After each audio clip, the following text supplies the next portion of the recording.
Ok, na tua apostila, então, página 20, tá bom? Tua apostila, página 20. Quem não tem, então, por favor, hoje, no final do estudo, ou amanhã, fale comigo, daí eu te mostro como faz. É bem facinho para pegar a apostila, tá bom? Então, se você não tem, vem falar comigo, por favor. Ou fale com alguém que tem, que te passe. Né? Pode ser também, mas se não, pode vir falar comigo, tá? Mas vamos para página 20. Se você não tem, alguém que tem, senta pertinho aí para poder ajudar a acompanhar. Página 20. Apocalipse, capítulo 2, do versículo 1 até o 7. Apocalipse 2, do 1 até o 7. O tema é uma mensagem do noivo à sua noiva. Uma mensagem do noivo à sua noiva. Vamos ler ali? Apocalipse 2, 1 até o 7.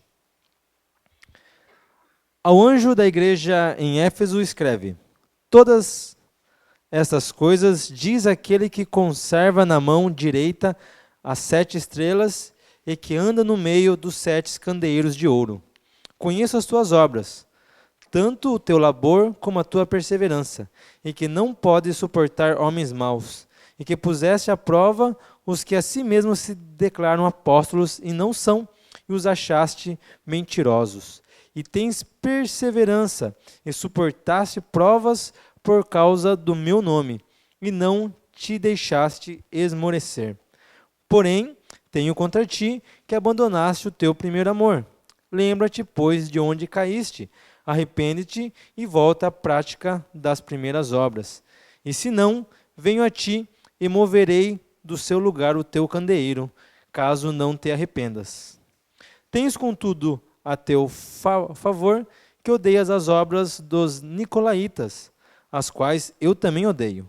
Quem tem ouvidos, ouça o que o Espírito diz às igrejas. Ao vencedor, dar-lhe-ei que se alimente da árvore da vida, que se encontra no paraíso de Deus. Amém? Uma carta ditada por Jesus à igreja de Éfeso. A igreja de Éfeso. A igreja de Éfeso é a mesma da igreja que Paulo mandou uma carta. Carta de Paulo aos Efésios. É a mesma, a igreja de Éfeso.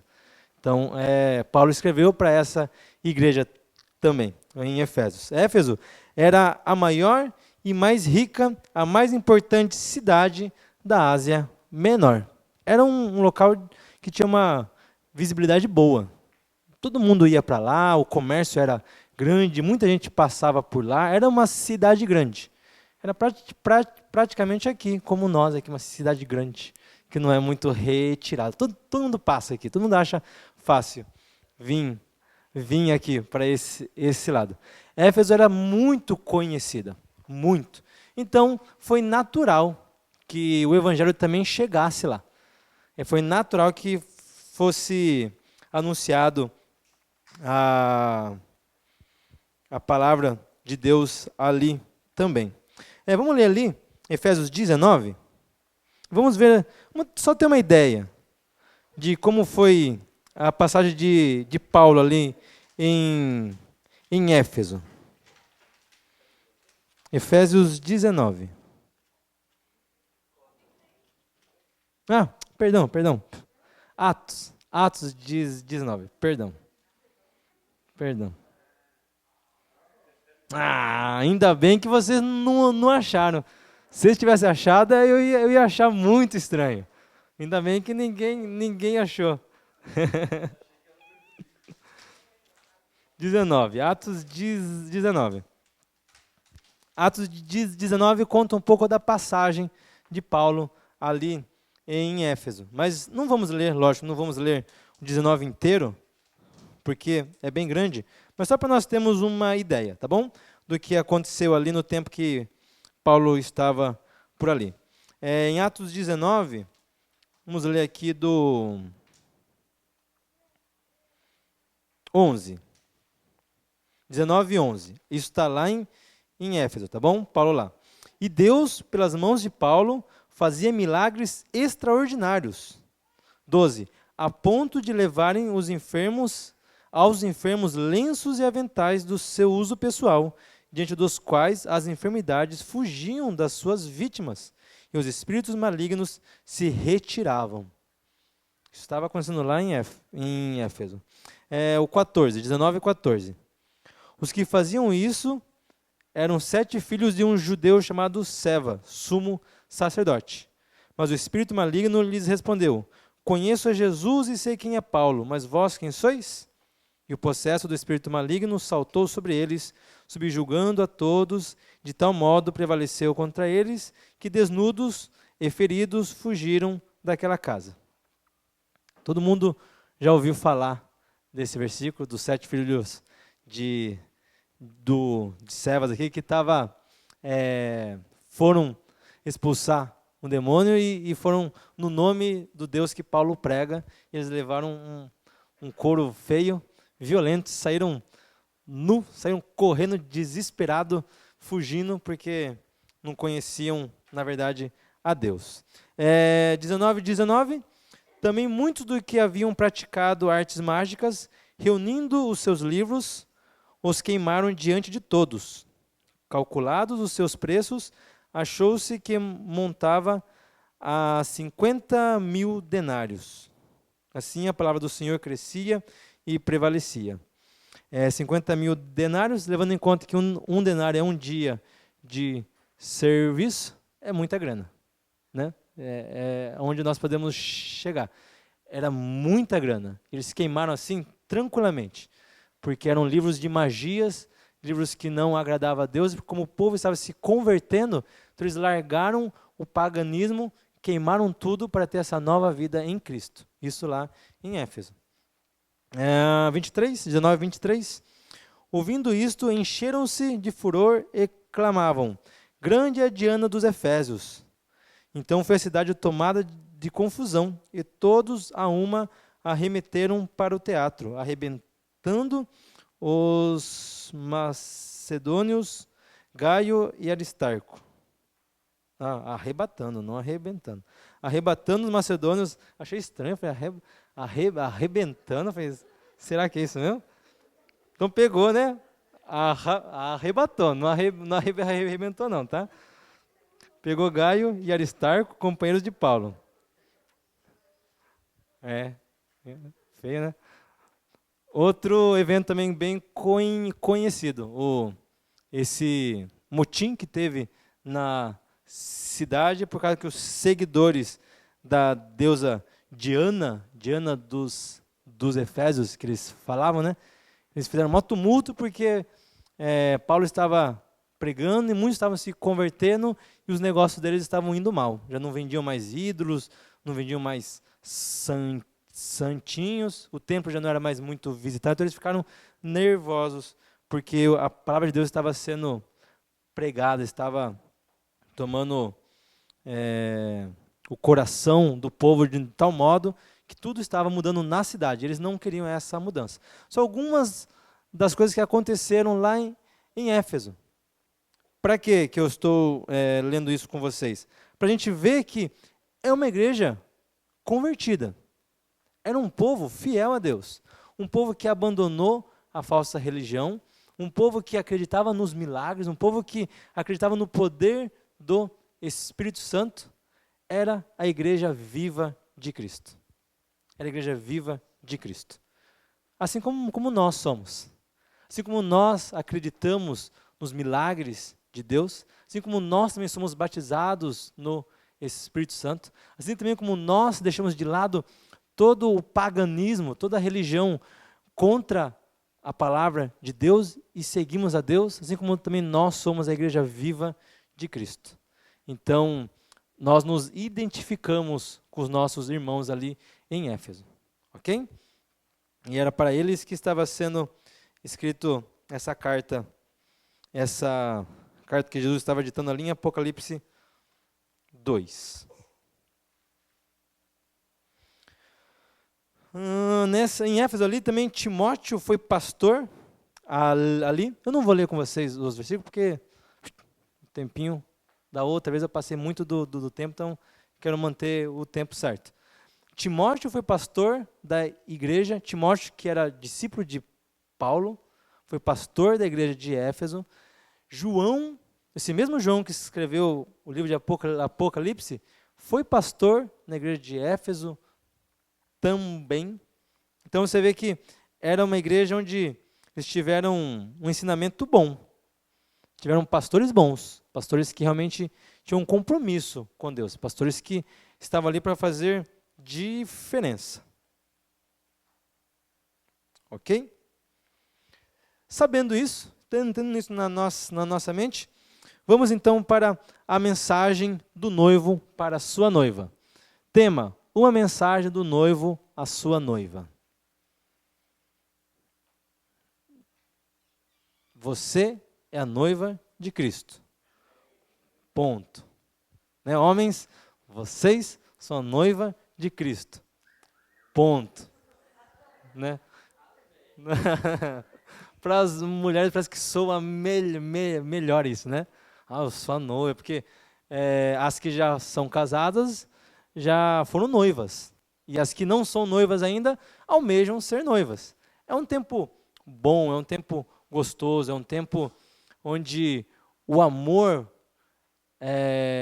parece ser algo sólido, algo de verdade. É um tempo onde a noiva sonha, a noiva faz projetos, é um tempo que a noiva tem motivação. Motivação. Ela lembra de tudo que a mãe dela ensinou, que a avó ensinou, que ela aprendeu. Ela lembra de tudo aquilo, se sente bem por ter obedecido, se sente mal por ter desobedecido algumas coisas que foram ensinadas, quer ter uma vida certa, uma vida boa, uma vida que agrade o seu noivo e projeta um futuro bom, um futuro onde vai ser tudo um mar de rosas, sem espinho nenhum e amor para dar e vender, né? Então, é um tempo bom, é um tempo maravilhoso, que talvez os homens acabam perdendo um pouquinho essa essência. Mas nós entendemos, quando falamos que a igreja é a noiva de Cristo, nós entendemos o amor de Deus por nós. Porque nós já fomos noivos. Nós vamos ser noivos. Quem ainda não foi e quem não é, almeja ser. Porque também é um tempo maravilhoso. Eu não vou repetir tudo que eu já falei, mas também é um tempo maravilhoso. Então, essa referência de que Cristo é o noivo e nós somos a noiva dele é muito importante.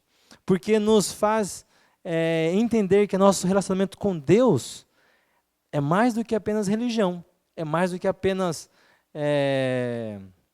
conhecermos a palavra dele, é mais do que apenas trabalharmos na casa dele, é mais do que nós buscarmos ter uma vida de santidade, é mais um pouco, é tudo isso também, mas vai um pouquinho além, porque daí tudo é baseado no amor, e sem amor nada disso tem valor. Eu posso me santificar, mas sem amor não vai ter valor. Eu posso ter dons diversos, se eu não tiver amor, não vai ter valor. Eu posso me sacrificar o quanto for, se não tiver amor, não tem valor. Então, somos a noiva de Cristo, apaixonados, amamos desesperadamente o noivo, e o noivo nos ama desesperadamente. Pelo menos deveria ser assim. Primeiro ponto, pode mudar para mim o slide, por favor? O noivo se apresenta à sua noiva para lhe dar segurança. Vamos usar essa figura de noivo e noiva o estudo todo, tá bom? Então, o primeiro ponto é, o noivo se apresenta à sua noiva para lhe dar segurança. Está ali no versículo 1, 2:1. O anjo da igreja em Éfeso escreve, essas coisas diz aquele que conserva na mão direita 7 estrelas, essa é a mão direita, e que anda no meio dos 7 candeeiros de ouro. Nós somos aqui, a igreja está nas mãos de Cristo. Mas olha só que interessante, que na apostila fala assim, ó, que esse verbo conservar em grego é kraten. Deve ser assim, kraten. Se não for, é algo parecido. Que significa, é diferente de ter, é diferente de falar assim, ele tem, possui, é diferente. Esse kraten significa segurar com firmeza, ter totalmente dentro das mãos. Ninguém pode arrancar das mãos de Jesus. Esse kraten, que é essa palavra que é usada aqui, que fala que Jesus tem na mão a noiva, fala que então Jesus tem completamente, estamos completamente dentro da mão de Cristo, porque Ele nos protege. Um outro exemplo legal, que eu acho interessante, que a Bíblia nos fala, é de nós estarmos protegidos debaixo das asas de Deus, como os pintinhos estão debaixo das asas de uma galinha. Para quem já morou em sítios, sabe como é que funciona. O pintinho se sente ameaçado, ele já corre, se enfia debaixo da galinha e ali está tranquilo. E ai de quem quiser mexer com o pintinho. Ai de quem quiser lá. A galinha vai bicar, o galo vem, vai dar esporada à vontade, porque vai proteger. Essa proteção que Jesus tem por nós, pela noiva. Essa proteção que Ele dá para nós. Agora, aqui também fala que Ele está andando no meio dos 7 candeeiros de ouro. Ele está andando no meio da igreja. E na apostila aqui, na página 20, no finalzinho, ele chama um pouco a atenção para isso. Que ele fala assim, que a igreja de Cristo tem perdido essa noção de que Jesus está andando no meio da igreja. Sabe, perde a noção de que agora, nesse instante, Jesus está aqui no nosso meio. Agora. Jesus. Normalmente a gente a gente fala assim, imagine se um rei estivesse aqui, se o presidente estivesse aqui, você ia dar honra para ele. Eu pensei em usar um exemplo desse, mas é Jesus. Posso usar um rei, posso usar um presidente, posso usar quem for. Não chega nem aos pés da importância de Jesus. E Ele está andando no nosso meio. E Ele está aqui falando com a gente. E Ele estava aqui esperando você chegar. E a gente acaba esquecendo isso. Então a gente canta uma música num culto de adoração, como se fosse uma música normal, uma música comum. E não é. Estamos adorando a Jesus que anda no meio da sua igreja. Então, levantamos as nossas mãos como se a gente estivesse dando tchauzinho para quem está aqui na frente cantando. Esquecendo de que levantamos as mãos em adoração ao noivo que está andando no nosso meio. Então nós chegamos atrasados num culto, atrasados num estudo, chegamos aqui na cara limpa tal, e cheguei, sento, como se nada tivesse acontecido. E Jesus está andando no meio da igreja. Então tem a mensagem, Deus está falando, quando está falando com o povo dele, e nós simplesmente levantamos e vamos no banheiro, voltamos como se não aconteceu nada. Esquecemos que Jesus está no meio da igreja. Está no nosso meio. Então, estamos no meio da adoração, estou mexendo na Bíblia do meu iPad, tá bom? Ou do meu celular. Não é pecado, você pode ter a Bíblia aqui, tranquilamente. E, de repente, chega uma mensagem do Facebook, uma notificação. O meu primo, que eu não vejo faz tempo, respondeu, deu um like num vídeo de um cachorrinho que eu mandei. Poxa, faz tempo que eu não vejo esse primo. Eu já abro ali. Oi, primo, tudo bem? Quanto tempo? Uma mensagenzinha. Coisa pouca. Um primo que eu não vejo faz tempo. Deus entende. Jesus está caminhando no meio da igreja. Ele está olhando você mandar uma mensagem. Jesus não vai bater na tua cabeça e falar, para aí de mexer. Jesus não faz isso.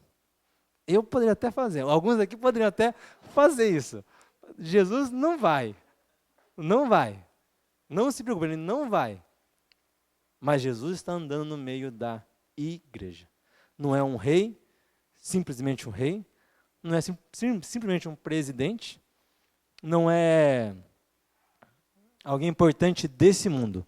É o Rei dos Reis, Senhor dos Senhores. E nós devemos ter respeito e adoração, porque Ele está andando no meio da igreja.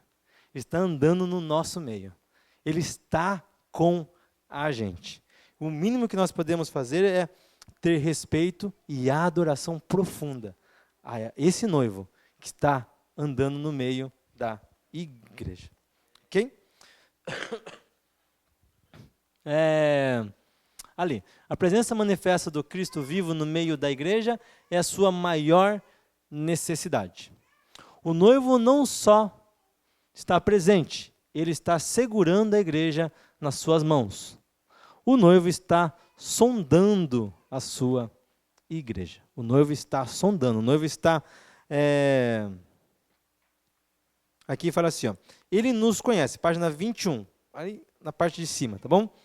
O noivo está também sondando a sua igreja. Ele nos conhece, ele sonda os nossos corações.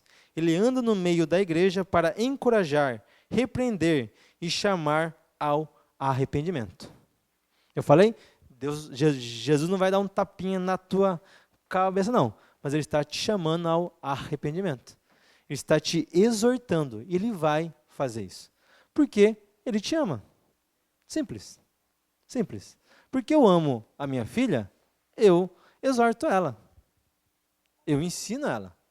Porque eu amo a minha filha, eu aponto os erros que eu vejo e ensino o modo certo a se fazer para que ela tenha uma mudança de atitude, para que ela vá bem. Eu não vou ver ela comprando algo no mercado e falar, filha, não é assim, filha. Você tem que pegar assim, ó, fica aqui no bolso aqui, ó, e vamos embora. Não, eu não vou ensinar isso. Agora, se eu ver ela pegando uma coisa, enfiando no bolso e indo embora, eu vou falar, filha, não é assim. Isso é roubo, isso é pecado, você tem que pagar. Eu vou sempre ensinar o que é certo. E Jesus faz isso, nos ensina o que é certo. Então ele nos exorta, ele nos chama ao arrependimento. Nos chama ao arrependimento. E quem estava aqui no culto semana passada, entende isso. Jesus está te chamando ao arrependimento. Quem prestou bem atenção na mensagem de domingo, percebe isso. Que Jesus está te chamando ao arrependimento. Está exortando você. Receba isso, porque o noivo, ele nos quer puros, limpos. Pode mudar aqui para mim o slide, por favor? Segundo ponto. Na página 21, tá? O noivo elogia a sua noiva pelas suas virtudes. Ali, versículo 2, 3 e o 6. Apocalipse 2, versículo 2. Conheço as suas obras, tanto o teu labor como a tua perseverança, e que não pode suportar homens maus, e que puseste à prova os que a si mesmos se declaram apóstolos e não são, e os achaste mentirosos. E tens perseverança, e suportaste provas por causa do meu nome, e não te deixaste esmorecer. 6. Tens, contudo, a teu favor que odeia as obras dos nicolaítas, as quais eu também odeio. Primeiro ponto ali, Éfeso, ele é uma igreja fiel à doutrina. Atos 20, vamos ler ali, Atos 20.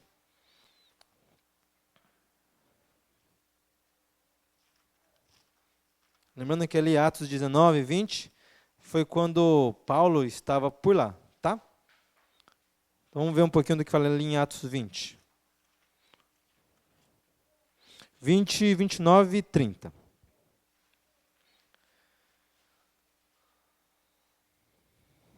(20, 29 e 30). Paulo já alertando a igreja de Éfeso. 29. Eu sei que depois da minha partida entre vós penetrarão lobos vorazes, que não pouparão o rebanho, e que dentre vós mesmos se levantarão homens falando coisas pervertidas, para arrastar os discípulos atrás deles. Paulo já estava alertando, eu vou ter que sair daqui, eu sei que vai vir lobos, vão vir falsos profetas, vão se levantar pessoas ensinando coisas erradas. Persevera, fica firme na palavra. E foi isso que aconteceu. Eles ouviram o que Paulo falou, guardaram no coração deles. E aqui Jesus está elogiando eles. Falou, olha, vocês perseveraram. Vocês suportaram. Vocês aguentaram firme. Vocês perseveraram. Nosso versículo desse ano, né? Vocês precisam perseverar, para que, havendo feito a vontade de Deus, alcanceis a promessa. Perseverança faz parte da vida cristã. Perseverança faz parte da vida cristã. Voltando ao exemplo do noivo e da noiva, perseverança faz parte de um relacionamento. Se você não persevera, o relacionamento não dá certo. Porque por mais que o noivo e a noiva achem que vai ser sempre um mar de rosas, não vai ser sempre um mar de rosas. Não vai ser. Não vai ser. E ainda bem que não. Porque então nós crescemos, amadurecemos e nós então amamos cada vez mais. E é assim também com Cristo, o nosso noivo. Nós passamos por tribulações, passamos por dificuldades, perseveramos, então nós nos apaixonamos mais pelo nosso noivo. Então somos cada vez mais apaixonados por Jesus. Por quê? Porque Ele nos segura em suas mãos. Porque Ele anda no nosso meio. Porque o nosso noivo está o tempo todo ao nosso lado, nos ajudando a perseverar. Sem Ele, nós não conseguimos perseverar. Aqui no 6 também fala sobre os nicolaítas. Os nicolaítas, eu vou ler aqui, tá bom? Está na página ainda na página 21, mais ou menos no meio. Os nicolaítas são os destruidores do povo. Eles pregavam uma nova versão de cristianismo. Eles pregavam um evangelho sem exigências, liberal, sem proibições. Eles queriam gozar do melhor da igreja e o melhor do mundo. Eles incentivavam os crentes a comer comidas sacrificadas aos ídolos. Ensinavam que o sexo antes do casamento e fora do casamento não era pecado. Eles acabavam estimulando a imoralidade. Mas a igreja de Éfeso não tolerou a heresia e odiou as obras dos nicolaítas. Odiou. Isso é bom. Esse é um ódio bom. Odiou isso. Odiou isso. Eles odiaram aquilo que os nicolaítas ensinavam. E Jesus fala que ele também odeia isso. Foi do mesmo modo que eu odeio essas mentiras aí, vocês também odiaram. Muito bom. Muito bom. Vocês não deram ouvidos a essa falácia, não deram ouvidos para tudo isso que eles estavam falando, por mais que aparentemente e humanamente fosse bom, fosse legal, porque gozar do melhor da igreja e o melhor do mundo, para muitos é uma oferta boa. Eu vou receber todas as bênçãos de Deus e ainda vou poder curtir o mundo. Eu vou curtir o mundo e vou curtir Deus. Eu me dou bem aqui e me dou bem lá. Mas com Deus não funciona assim. Nós não podemos ter dois senhores. Ou amamos um e odiamos o outro, ou amamos o outro e odiamos um. Um Senhor só. Um Senhor só. E os Éfesos, acho que é Efésios, os Éfesos. O povo de Éfeso, eles foram fiéis. Eles escolheram Jesus como o Senhor deles. Escolheram Jesus para ser o verdadeiro Deus da vida deles. Aqui ainda na apostila, Aplicação à igreja brasileira. Aqui está a igreja no Brasil, mas, né, vamos aí, é todos. Na verdade, não é só no Brasil. Eu achei que ele falou aqui é muito jóia. Ó, a igreja evangélica precisa dessa mensagem. As pessoas hoje buscam experiências e não a verdade. Elas não querem pensar, querem sentir. Elas não querem doutrina, querem as novidades, as revelações, os sonhos e as visões. Elas não querem estudar a palavra, querem escutar testemunhos eletrizantes. Elas não querem o evangelho da cruz, buscam o evangelho dos milagres. Elas não querem Deus, querem as bênçãos de Deus. Uma verdade, infelizmente. Né? A Bíblia fala assim, que no final dos tempos o amor de muitos esfriaria. Está sendo usado assim, muito. Várias igrejas usam, nós já usamos diversas vezes, eu já usei isso diversas vezes, porque é uma realidade. Mas não é porque está escrito isso, que tem que ser uma realidade para nós. O amor de muitos esfriariam. Eu não preciso ser esses muitos. Maranata não precisa ser desses muitos. A nossa igreja não precisa ser dos que muitos ficam frios. Nós podemos permanecer quentes. A Bíblia não diz que ninguém vai ser salvo. Muitos são chamados, poucos os escolhidos. E nós podemos ser desses poucos. Podemos permanecer quentes. Nós podemos deixar o mundo lá fora e abraçar a Jesus hoje. Podemos. Podemos. Então, amor de muitos vai esfriar? Vai, porque está na palavra de Deus. Não seja você um desses. Não seja você. Que o teu amor cresça, aumente e esteja cada vez mais forte, queimando o teu amor pelo noivo. O teu amor esperando o casamento, esperando a nossa união com o nosso noivo. Aqui embaixo, na última parte da página 21, a igreja está perdendo a capacidade de refletir. Os crentes hoje não são como os bereanos, nem como os crentes de Éfeso, fiéis a doutrinas. Estamos vendo uma geração de crentes analfabetos da Bíblia, crentes ingênuos espiritualmente. Há uma preguiça mental doentia. Os crentes engolem tudo aquilo que lhes é oferecido em nome de Deus, porque não estudam a palavra. Crentes que já deveriam ser mestres, ainda estão como crianças agitadas de um lado para o outro, ao sabor dos ventos de doutrina. Correm atrás da última novidade. São ávidos pelas coisas sobrenaturais, mas deixam, próxima página, de lado a palavra do Deus vivo. Felizmente, se nós não tomarmos cuidado, isso acontece com a gente. Internet é uma bênção, mas pode ser uma maldição. Ali você encontra mensagem de tudo quanto é jeito, de tudo quanto é tipo, de tudo quanto é pregador, tudo quanto é linha de pensamento, você encontra. E às vezes sem uma descrição de quem está escrevendo. Esses dias eu estava fazendo um estudo tal, eu estava procurando na internet algumas referências, achei um site bom, comecei a ler, e se encaixava certinho assim, com aquilo que eu estava pesquisando. Eu falei, olha que site bom. Comecei a ler e copiei algumas coisas tal. Falei, que site joia. E comecei a ler mais, daqui a pouco começou a falar uns negócios meio esquisitos. Falei, mas peraí. Deixa eu ler um pouquinho mais. Eu li um pouquinho mais, falei, quem foi que escreveu isso aqui? Aí eu fui atrás da fonte de quem foi que escreveu, de que cunho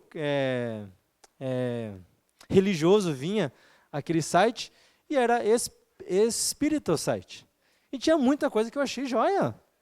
Muito bom. Mas quando você se aprofunda um pouquinho mais, você começa a ver as diferenças. E se você não estiver ligado, você acaba entrando ali e vê um pouquinho de coisa boa e pega como se tudo fosse bom. E abraça aquilo. Você começa a ser, então, enganado. E tem diversas denominações, religiões que é muito parecido com o cristianismo. Tem muito. Se você não tomar cuidado, você acaba se enganando. Por isso que a base de tudo tem que ser a palavra de Deus. Mas só letra, ela mata. O Espírito traz vida.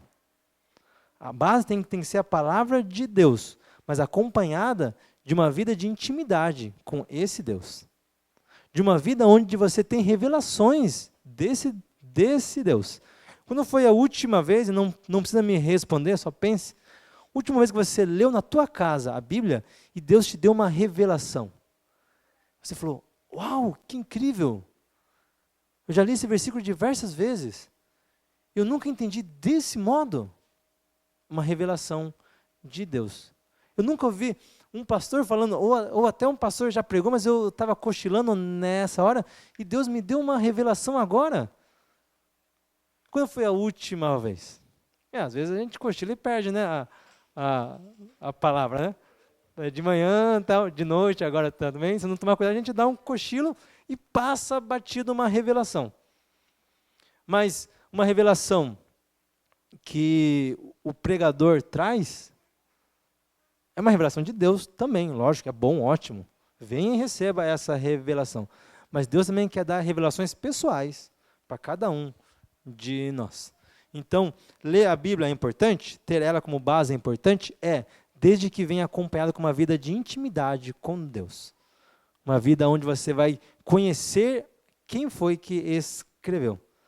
Não só o livro, não só o que está escrito, mas o autor dele. Então você vai saber como ele pensa. Você vai saber o que ele estava pensando quando ele escreveu isso. E quando alguém falar alguma coisa, uma vírgula fora, você vai falar, opa, eu conheço o autor, ele não pensa assim. Ele não pensa assim. Então nós precisamos estar firmes na palavra dele. Ok? Segundo ponto ali, uma igreja envolvida com a obra de Deus. Éfeso, ele estava envolvido com a obra de Deus. Vamos mudar aqui a página, ok? Página 22. Fala aqui que Éfeso era uma igreja envolvida com a obra de Deus. 2:2. Apocalipse 2:2. Conheço as tuas obras, tanto o teu labor como a tua perseverança. Jesus conhecia quais eram as obras deles. Jesus podia dizer, aqui, a igreja não vivia apenas ante muros, não se deleitava apenas em si mesmo, não era narcisista. Por meio dele o evangelho espalhou-se por toda a Ásia. Éfeso foi uma das igrejas que levou o evangelho para toda a Ásia. De Éfeso, saíram missionários, saíram homens e mulheres de Deus, que foram então pregando e foram então alcançando outras partes da Ásia. Eles não tinham preguiça. A igreja de Éfeso não era apenas teórica, ela agia. Havia labor, trabalho intenso. Os crentes eram engajados e não meramente espectadores. A congregação se envolvia, não era apenas um auditório. Jesus pode dizer o mesmo ao nosso respeito? Temos sido uma igreja operosa? Você tem sido um ramo frutífero da videira verdadeira? Você tem sido um membro dinâmico no corpo? Grifa aí, se você está escrevendo, escreve isso. Se você tem como grifar aí no teu iPad, não sei como você vai fazer isso, mas grifa aí no teu iPad, né? E pensa nisso durante a semana. Dá uma exercício, cara, no teu celular. Pensa nisso durante a semana. Você tem sido um crente dinâmico? Um crente que está fazendo a obra de Deus? O que você... Isso é para você, tá bom? O que você faz para Deus de segunda a sábado? O que você faz para Deus de segunda a sábado? Você faz, tá? Não estou falando assim, não, vamos para de segunda a segunda. O que você faz para Deus de segunda a segunda? Não estou falando assim, o que os outros fazem, você participa. Tá bom? O que você faz? Tá bom? Porque, eu vou no culto de oração na terça-feira. Joia. Né? Mas você está participando. Né? O que você faz ali, então? Eu oro. Joia. Já é alguma coisa. Você está intercedendo. Ou não, você está ali porque, se eu não for ali, o Sérgio depois vai bater na minha porta e falar, por que você não foi? Não tem ido. Por que você não vai? E você é um membro da manada, você tem que fazer parte disso. Não, então eu vou lá. Daí tem a oração, eu fico lá no meu cantinho, nada contra que não ora em voz alta, tá bom? Mas fica lá no seu cantinho lá. O irmão lá se acabando de orar, e mexendo para lá, para cá, e entregue ali, e você lá no cantinho lá. Tá meditando, né? Meditando, né? Aí você está pensando que nem a Mel, às vezes, fala, papai, acabou já? Acabou? Aí você fica pensando, será que acabou já? Aí o fulano fala, amém, amém. Para casa agora.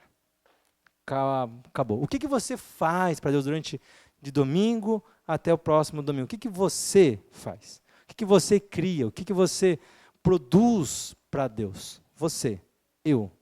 Não a Maranata como um grupo, mas eu como indivíduo, como parte desse corpo. Pensando assim, que... Eu estou me estendendo aqui numa parte que eu não ia me estender, mas tudo bem. Pensando que você faz parte do corpo de Cristo. E Paulo dá um exemplo de que uns são olho, o outro é ouvido, o outro é boca, o outro é pé, o outro e assim por diante. Pensando que você é olho. O olho, o que o olho produz para o corpo? Ele vê, é a função dele. Olha, ele vê. O olho não pode esperar que o ouvido veja, porque o ouvido não vai ver, que é o olho que vê. O ouvido ouve. O ouvido não pode esperar que o olho ouça. O olho não vai ouvir, o olho vai ver. E qual é a tua obra? Que parte do corpo você é? Se você é olho, se você não vê, o corpo de Cristo vai estar cego. Se você é ouvido e você não ouve, o corpo de Cristo vai estar surdo. Se você é um braço e você não se mexe, o corpo de Cristo vai estar com a mão atrofiada. Então, o que você faz? O que Deus tem pedido para que você faça?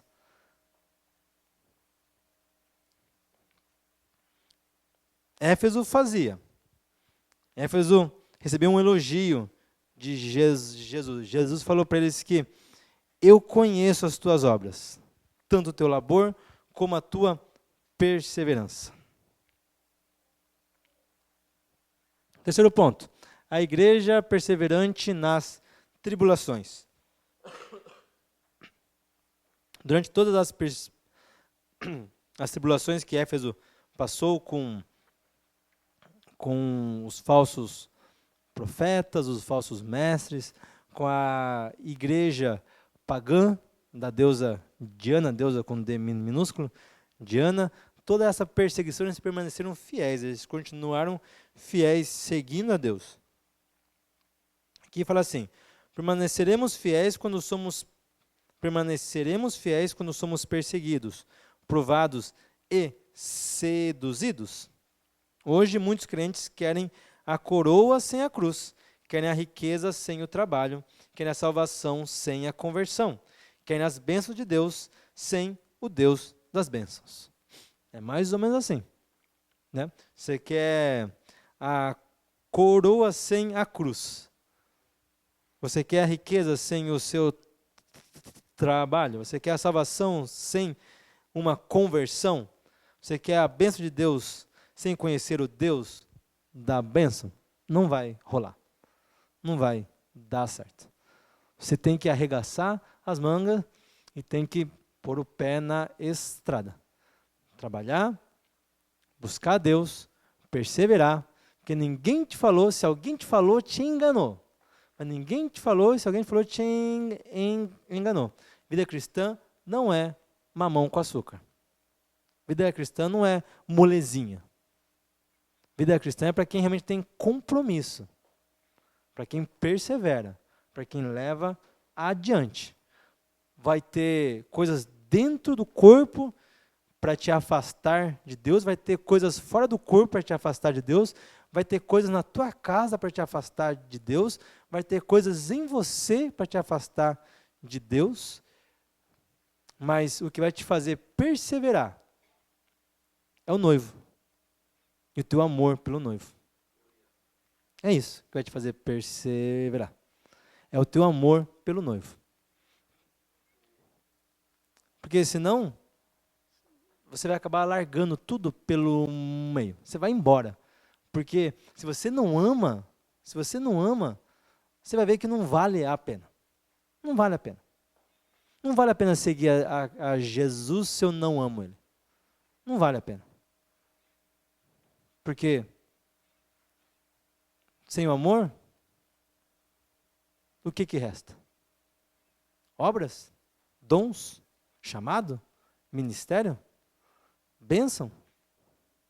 Sem amor, o que sobra? O que resta? É o amor que nos faz continuar caminhando com Cristo. E vem chuva, e vem tribulação, e vem tempestade, e continuamos fiéis a Cristo. Porque nós amamos a Cristo, amamos o noivo, e Ele nos ama. E olha que Ele nos ama, porque veio chuva, veio tempestade, veio cruz, e Ele continuou nos amando. E continua até hoje. E nós pecamos, erramos, quantas vezes nós já falamos mal de Deus, quantas vezes nós negamos a Cristo, e Ele continua nos olhando com olhos cheios de amor, assim como Ele olhou para Pedro, quando Pedro negou Ele as 3 vezes. Ele continua olhando com aqueles olhos cheios de amor, pronto para te demonstrar amor. Ele ama. E nós também devemos amar a Cristo desse modo. Então, perseveramos. Então, nós vencemos. Então, nós vamos chegar até o fim e ser daqueles que vencem. Porque Jesus vai ser sempre o nosso alvo, a nossa meta. Então, o pastor pode pisar na bola, a nossa fé não é abalada. O irmão pode pisar na bola, a fé não vai ser abalada. O pecado pode bater na nossa porta, nosso amor por Deus não vai ser abalado. Então, o mundo pode se virar contra você, você vai continuar fiel a Deus. Porque você ama o noivo. E é isso que é o mais importante. Bem, pode mudar para mim o slide, por favor? O noivo, então, ele repreende a sua noiva pelo esfriamento do seu amor. Abandonamos o nosso primeiro amor quando? Primeiro ponto. Quando nós substituímos o amor a Jesus pelo ortodoxia e pelo trabalho. Está aqui na página 22, tá? Embaixo. Abandonamos o nosso primeiro amor quando substituímos o amor a Jesus pela ortodoxia e pelo trabalho. Ortodoxia é o dogmatismo, né, religioso. Padrão, normas, o que envolve uma religião, né? Leis, né, estabelecidas. Se nós não tomarmos cuidado, a religião em seguir esses dogmas, seguir essa ortodoxia, acaba se tornando mais importante do que o nosso amor pelo nosso Deus. Exemplos fariseus. Os fariseus, eles eram fiéis à lei. Pelo menos alguns, né? Eram fiéis a Deus, alguns, né? Mas eles tinham um zelo, mas só que um zelo excessivo. Excessivo. Eles tinham um zelo pelo conjunto da religião, não por aquele a quem a religião deveria buscar. Entende? A religião foi formada, no caso a religião deles, foi formada para que eles pudessem ter uma vida santa.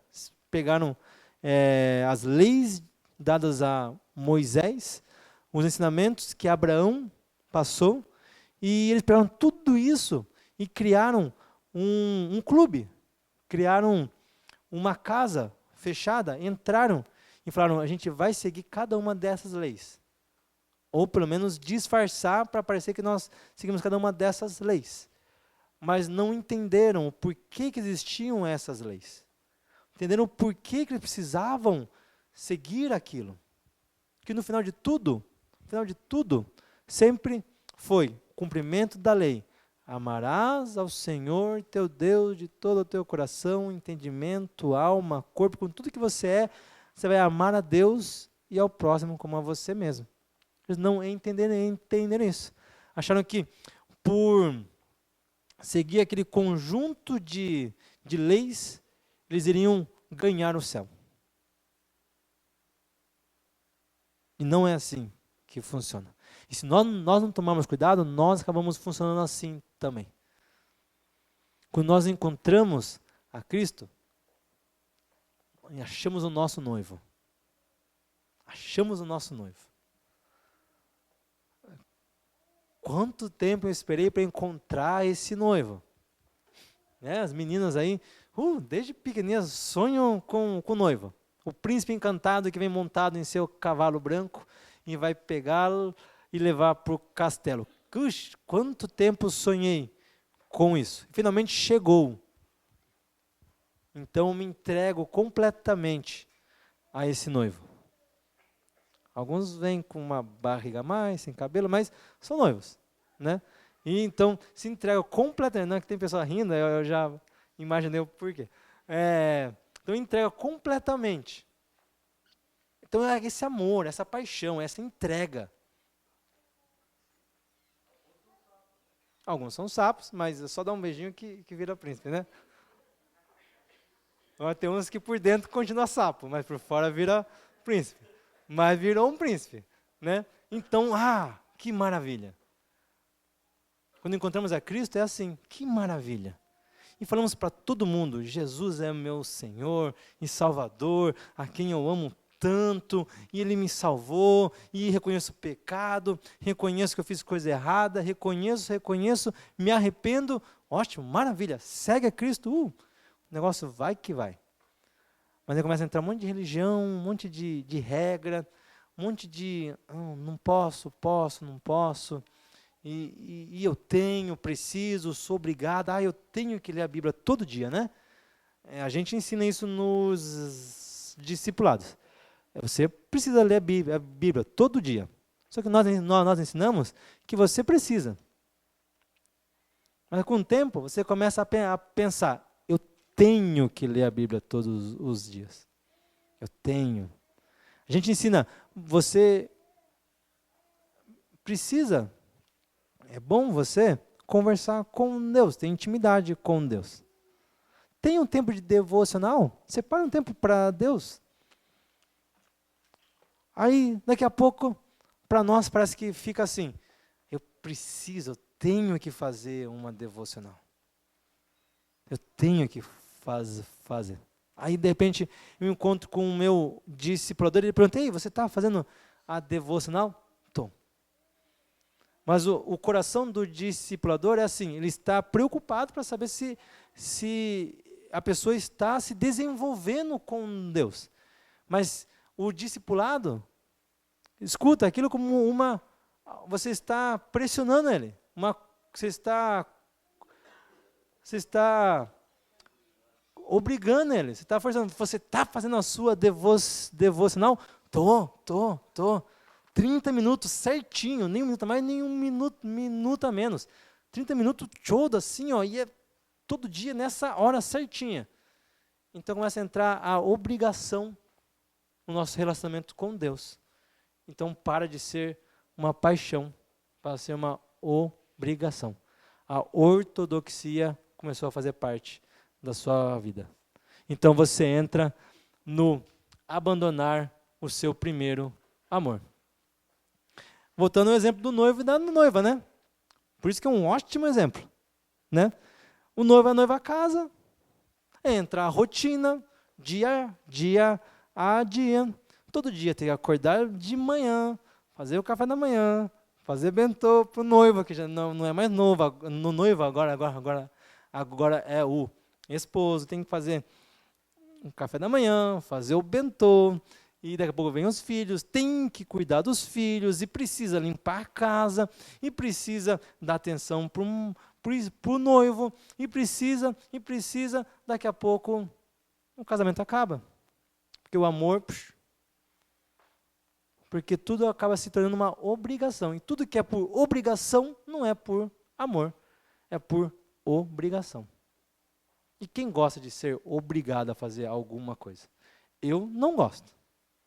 Eu não gosto que ninguém me obrigue a fazer nada. E se Deus me obriga a fazer algo, com o tempo eu vou perdendo o meu amor por Deus. Então eu perco o meu primeiro amor. Segundo ponto, o nosso amor por Jesus. Abandonamos o nosso primeiro amor quando o nosso amor por Jesus é substituído pelo zelo religioso, que entra nessa parte. Terceiro ponto, examinamos os outros e não a nós mesmos. E esse aqui é um ponto interessante. Né? Interessante. Primeiro, vamos ler aqui, ó, página 23. Antes de entrar nesse último ponto aí, página 23, mais ou menos aí no meio da folha. Gostaria de ler com você aqui, eu achei interessante essa parte. Ainda falando sobre a ortodoxia, tá bom? Não há nada mais perigoso do que a ortodoxia morta. Está escrito mais escuro essa parte aí na tua apostila. Externamente está tudo bem, mas a motivação está errada. A máquina funciona, mas não é Cristo quem está no centro. O amor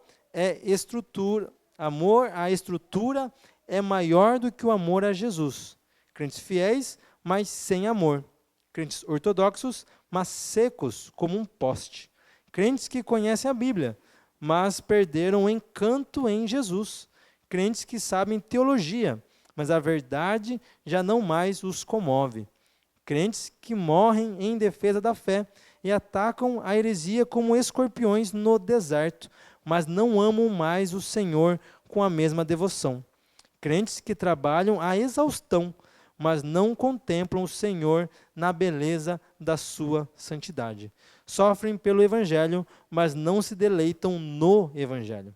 Combatem a heresia, mas não se deliciam com a verdade. Achei muito jóias. Muito jóias. Quando foi a última vez que você contemplou a beleza da santidade de Cristo?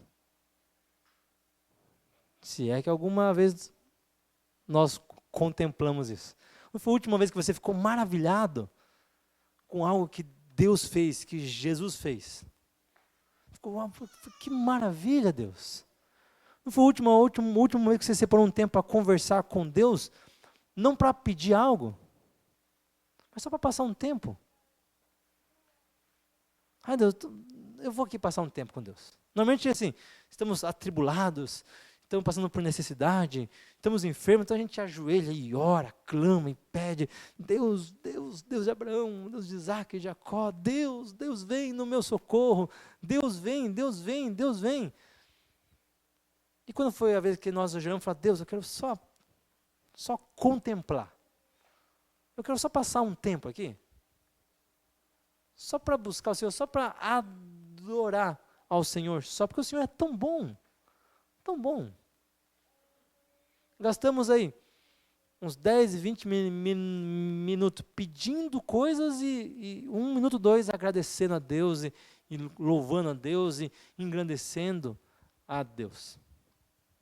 Nosso tempo é curto, isso eu sei, de todos aqui, eu imagino que seja curto. Que o seu tempo que você tem de trabalho, com a sua família, com afazeres domésticos, ocupam muito do seu tempo. Como ocupam do meu tempo, do nosso tempo. Então, ter um tempo ali com Deus bem gasto, bem investido, bem usado, é bom. Então pensamos, esse tempo que eu tenho com Deus, 30 minutos, nem menos nem mais, 30 minutos de devocional, eu vou usar bem usado. pedir tudo o que eu preciso. E Deus, eu preciso de um emprego novo, eu preciso de um carro novo, eu preciso abençoar meu filho, abençoar minha esposa, abençoar a minha vida, abençoa meu pai no Brasil, minha mãe, abençoa, faça isso, faça aquilo, faça isso, faça aquilo. E acabou meus 30 minutos, opa, vai começar agora o filme lá, eu vou lá ver o filme. Opa, e agora é hora de eu mexer na internet um pouco. Opa, já deu os 30 minutos, passou 1 minuto. Amanhã eu vou ficar 1 minuto a menos, porque hoje passou 1 minuto a mais. E amanhã eu fico 1 minuto a menos, porque afinal de contas, né? A minha devocional é 30 minutos com Deus. Então nós temos que ter essa espontaneidade de apenas contemplar a Deus. Apenas deixar que Deus seja o nosso Deus. Amar. Voltando ao exemplo do noivo e da noiva. Todo casal, depois de casado, precisa de um tempo para eles passarem a sós. Um passeio, uma ida para tomar um cafezinho junto, uma ida para andar num parque, só para passar um tempo junto. Só passar um tempo junto, precisa disso. Ou não? Precisa? Ou não? Não precisa, né? Precisa, né? Precisa, né? Para que eu vou gastar um tempo com a minha esposa, tomando um cafezinho com ela? Nada. Né? Por que eu vou fazer isso? Quem você ama, você investe. Você investe pesado. Você gasta tempo. Você investe tempo. Você fica maquinando durante o dia o que você pode fazer para impressionar, para agradar a pessoa que você ama. Com Deus é a mesma coisa. Igual. Quando foi a última vez que você se perdeu no tempo junto com Deus? Se perdeu no tempo. Quando viu, passou esse tempo todo. Passou esse tempo todo. Quando você vai ver um filme, o filme está muito bom, 2 horas passam, nem vi. Os homens que gostam de ver um jogo de futebol, 90 minutos, passa voando. Quando o jogo é bom. Quando o jogo é ruim, não. Mas quando o jogo é bom, passa voando. Porque te interessa, você se entrega naquilo. O tempo passa que você nem vê. E com Deus, quando foi a última vez que você fez isso? Se faz muito tempo, talvez abandonamos o nosso primeiro amor. Talvez. Né? Não estou aqui acusando ninguém, tá? Talvez. Último ponto ali, abandonamos o nosso primeiro amor quando examinamos os outros e não examinamos a nós mesmos. Aqui está escrito assim, ó, a igreja de Éfeso examinava os outros e era capaz de identificar os falsos ensinos, mas não era capaz de examinar a si mesmo. Tinha doutrina, mas não tinha amor. A igreja identifica o mal doutrinário dos outros, mas não identifica a frieza do seu amor em si mesmo. Identifica a heresia nos outros, mas não a frieza do amor em si. Nos preocupamos muito em como está a fé do nosso irmão. Esquecemos de olhar como está o nosso amor com Deus. Nosso relacionamento com Deus. Estou falando que, então, estou nem aí para o meu próximo. Não, não é isso. Mas para tudo tem que ter um equilíbrio. Amarás o Senhor teu Deus de todo o teu coração e ao teu próximo como a ti mesmo. A Deus e ao próximo. Ao meu irmão e a Deus. Não só a Deus e não só ao meu irmão. Tenho que amar o meu irmão e amar a Deus. Eu tenho que amar, não julgar. Amar. E não ficar falando mal do meu irmão. Amar. Amar. E amar a Deus. Pode passar para mim aqui, por favor? O noivo oferece à sua noiva a chance de um novo recomeço. Primeiro ponto. Lembra-te de onde caísse. Está aqui no Apocalipse 2, do 5 e o 7. 5. Lembra-te, pois, de onde caíste, arrepende-te e volta à prática das primeiras obras. E se não, venha a ti e removerei do seu lugar o teu candeeiro, caso não te arrependas. Quem tem ouvidos, 7. Quem tem ouvidos, ouça o que o Espírito diz às igrejas. Ao vencedor, dar-lhe-ei que se alimente da árvore da vida, que se encontra no paraíso de Deus. Lembra-te, pois, de onde caíste. Aqui, Jesus não está falando para lembrar do pecado.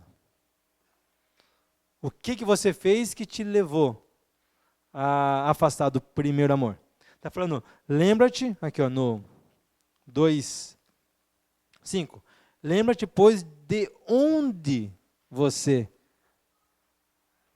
estava. Lembre-se de onde, aonde você estava. Aonde, não como, mas aonde. Você estava apaixonado pelo seu noivo.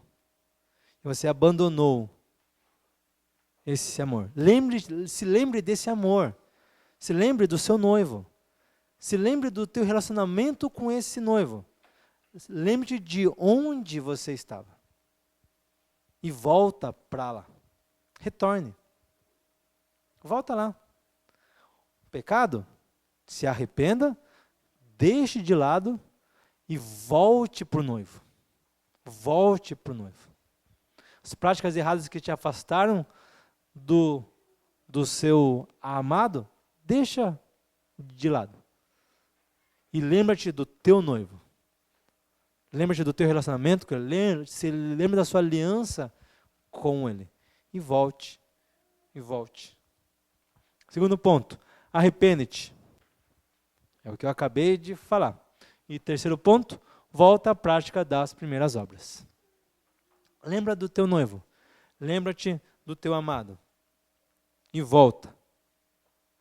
Para estar junto com ele. Lembrando que arrepender, vamos falar de arrepender, é você mudar a tua mente, mudar a tua ação, mudar o teu modo de agir. É uma metanoia. É você mudar de lado, você não ir mais para onde você estava indo. Você vai agora para o outro lado, contrário. Se as tuas práticas te faziam esquecer do teu primeiro amor, joga fora, não presta. Não presta. Ah, mas é coisinha boa, joga fora. Não é bom. Se te afasta de Deus, não é bom, joga fora. Ah, mas não tem mais. O noivo é o mais importante. O noivo é tudo que nós precisamos. O noivo, o nosso amor pelo noivo é o mais importante.